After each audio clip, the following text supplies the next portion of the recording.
this little video, I'm going to show you some simple basic steps for starting to crochet. I've got my little ball of wool and I've got my hook and I'm ready to start. The first step is to join your yarn to your hook, and I'm going to do this with a slip knot.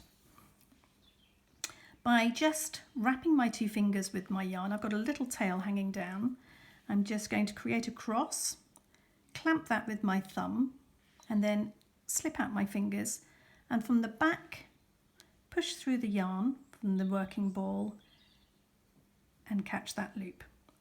So I'm now ready to join to my hook with my slip knot. Firm enough to stop it slipping off, but not so tight that you can't move it.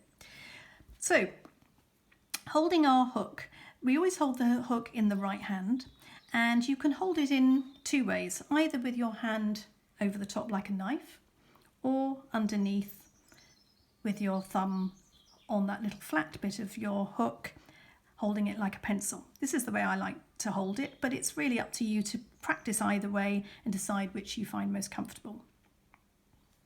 We hold the yarn in our left hand, and this does take a little bit more practice, and there are quite a few methods to use for holding our yarn.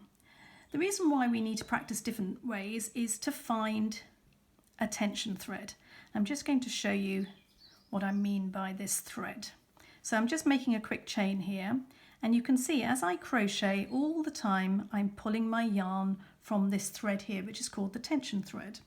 And it's necessary to apply tension to this thread so that, one, you can create really nice neat stitches, but also so it doesn't feel as if you are attempting to crochet in midair.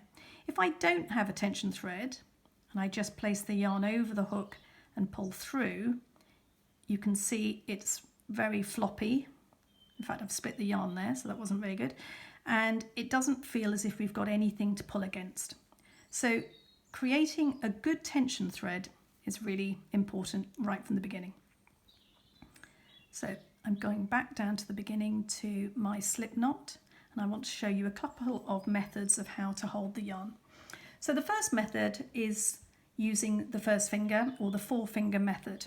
And I'm going to start by holding the hook with the slip knot in my right hand. And I'm just going to wrap with my palm up, wrap the yarn around my little finger clockwise. I'm now going to draw the yarn across the next two fingers and then turn my hand over and bring the yarn across my first finger. Then I'm going to bring my middle finger and my thumb and bring those down together and pinch the knot, the slip knot that I made on the hook. So by doing that, and I'm raising that forefinger up as well, I'm bringing this thread open and ready to work. You can see how clear that is, ready to use. So by doing that, I'm all the time keeping control of my crochet with my middle finger and my thumb holding my crochet work and my thread being drawn across my first finger. Let's do that once more. So dropping the yarn, I'm now with my palm up, wrapping it around my little finger, clockwise, drawing it across my next two fingers, then turning my hand over and running it over my first finger. So at this stage, I now need to feel I'm connecting my left hand to my right hand, otherwise it feels very floppy. So by doing that, I'm going to bring my middle finger and my thumb together to hold my crochet work just below the last chain that I made, or this slip knot that you've got. Then we've got this thread here. By lifting this first finger up, I can now clearly see this thread and I'll be ready to work. So that's one method. Another method to try is using the middle finger instead of the first finger. So I've gone back down to my slip knot. This time, again with my palm up, I'm going to wrap it clockwise around my first finger. But this time, straight away, I'm going to turn my hand over and draw the yarn across the back of my fingers. Now I'm going to raise that middle finger up, and this time use my first finger and my thumb to hold my work, pinch those two together. So here's my tension thread now running over the top. And that works in exactly the same way. So two very simple methods here. And again, it's just practice to decide which way you prefer. I use the first finger method,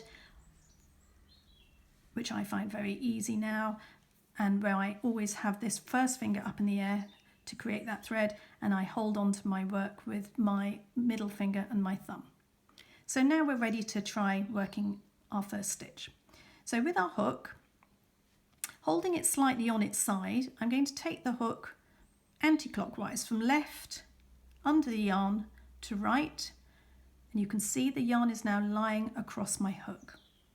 Again, still lying slightly on its side, I'm now going to pull my hook down towards me, and the yarn will catch in the crook of the hook. And as I pull it, I can then pull it down through that chain to make my next chain. Let's do that once more. So anti-clockwise under the yarn. So the yarn is now running over the hook, which is called yarn on or yarn over. And now I can pull that down, catches in the crook of the hook and through that chain. Once more, from left, underneath to right, pull down and through that chain. Your hook and your finger act a bit like a lever, so if your chains on your hook feel very tight, just gently lift your hook up and you can open up that loop.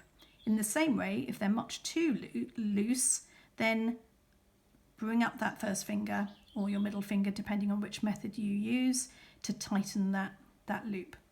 So just keep practicing to make a nice, neat chain.